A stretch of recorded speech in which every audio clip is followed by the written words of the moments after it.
What if I told you that doing something good, like donating to your favorite charity, might actually be part of the problem?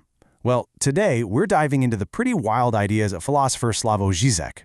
He's got this incredible knack for taking our best intentions, flipping them completely upside down, and showing us what's really going on just beneath the surface. So Žižek throws us right into the deep end by looking at charity. Now, you and I, we see this quote, and it sounds cynical, right? But he argues this is exactly the hidden command behind a lot of modern charity. By just acting, clicking that donate button, we get this immediate good feeling. But it also lets us off the hook. It stops us from asking the really tough questions like, hey, why is this charity even necessary? What systems created this problem in the first place? It's kind of like putting a Band-Aid on a serious wound. It makes you feel like you did something, but it doesn't actually stop the bleeding. And that right there is Žižek's whole game.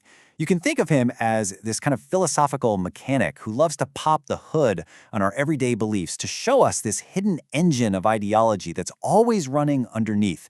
It's not really about saying things are good or bad. It's about revealing the invisible machinery that shapes how we think and what we do, often without us having a clue. See, he's not interested in just debating the little details of what we see. He wants us to put on these special glasses and ask a bigger question. Who built this whole frame we're looking through, and why did they build it this way? It's about understanding the rules of the game itself, not just trying to win at it. Okay, so let's use this lens on another idea we all treasure, especially in the West: tolerance. I mean, on the surface, what could possibly be wrong with tolerance? It seems like a pure good. But for Žižek, the second everybody agrees that something is an unquestionable virtue, well, that's the exact moment we need to start asking some hard questions. So here's the question Žižek throws at us. Why is tolerance always the proposed solution instead of something much more powerful, like, say, emancipation or political struggle? He argues that focusing on tolerating each other's cultural differences is a really clever way to avoid talking about the massive economic injustices that affect people from all cultures. It keeps us busy arguing about lifestyles while the real engine of inequality just keeps on churning in the background. He's even got a name for this. He calls it a post-political ersatz. And all that really means is a cheap substitute for actual politics. Think about it this way. When we feel totally powerless to change the big stuff, like the global economy, we retreat to something that feels more manageable, like promoting cultural tolerance. But for Žižek, that's a sign of defeat. It's us basically admitting the fundamental system is here to stay, so we might as well just make things look a little nicer on the surface. And this is where it gets really fun. Because Žižek argues that this way of thinking isn't just in politics, it's everywhere. It's even baked into our kids' movies. And to prove his point, he uses a pretty surprising example: Kung Fu Panda. He says these stories are like hidden blueprints for how our society teaches us to think. Do you remember this part? The whole movie is a quest for the ultimate secret to power. And it turns out, the secret is that there is no secret. The scroll is just a mirror. The power was inside Po the whole time. And the secret ingredient in his dad's soup? Nothing. It was special because people believed it was special. Now that's a beautiful message, isn't it? The magic is inside of you. But for Žižek, this isn't just a feel-good lesson for kids. He says this is the absolute core of how our modern ideology works. He calls it fetishistic disavowal. And trust me, once you get what he means, you're going to start seeing it everywhere. This is the key. It's the I know very well but still logic that pretty much runs our entire world. Just think about money. We know it's just pieces of paper or, numbers on a screen. There's no secret ingredient that gives it any real value. But we all agree to act as if it does, because if we stopped, our entire economy would just, poof, collapse. Just like the villagers believe in the secret ingredient soup, we believe in the system. And for Žižek, that is ideology in its purest form. A collective fantasy that we willingly take part in just to keep the whole show running. All right, so this brings us to one of Žižek's heaviest points, the idea that the violence we don't see is often the most dangerous kind. We are obsessed with certain types of violence and we completely ignore others.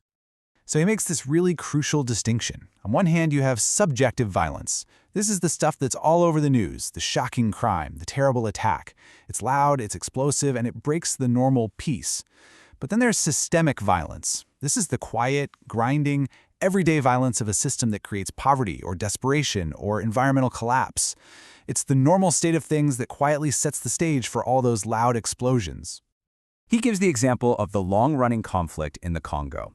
From the outside, the news just reports it as tragic, chaotic, tribal warfare. But Žižek tells us to look closer. He says this isn't chaos. It's a highly functional, highly profitable system. Foreign companies, nearby armies, local warlords, they all actually benefit from the instability because it allows them to systematically loot the country's natural resources. The war itself is the business plan. And the only people losing, he says, are the actual people of the Congo. And we're not talking about small amounts of money here. According to his source, Rwanda's army alone made at least $250 million in just 18 months. Not from its own resources, but from plundering a mineral called coltan from the war-torn Congo. And where does that coltan end up? Well, it goes right into our laptops, our cell phones, and all our other favorite gadgets. And this is the brutal connection that Žižek really wants us to see. Our normal, peaceful, comfortable lives are directly plugged into and funded by this invisible, systemic violence happening thousands of miles away. Every time we upgrade our phone, it's a tiny choice to keep looking away. And all of this leads to Žižek's final and maybe most personal challenge. It isn't about the system anymore, but about us, right here, living inside of it. He takes a classic philosophical question and just turns it completely on its head. For centuries, people have asked the spiritual question, is there life after death? But Žižek just flips it. He asks a much more urgent and materialist question, is there life before death? The focus isn't on what happens when we're gone. It's about whether we are truly, authentically alive right here and right now. And this is really the ultimate question he leaves us with. Are we really living, or are we just vegetating? Just going through the motions, focused on our own survival and comfort? For Žižek, to be truly alive is to move beyond mere survival, to commit to a cause, to risk something. He's asking us to really question if we're living our own lives or just acting out a part in that collective ideological fantasy. And that's the question he leaves hanging in the air for all of us. Are we awake? Are we living a life with real purpose? Or are we just sort of sleepwalking through our days, consuming, tolerating, and acting without thinking? Caught in a dream, waiting for an end that, in a way, has already come.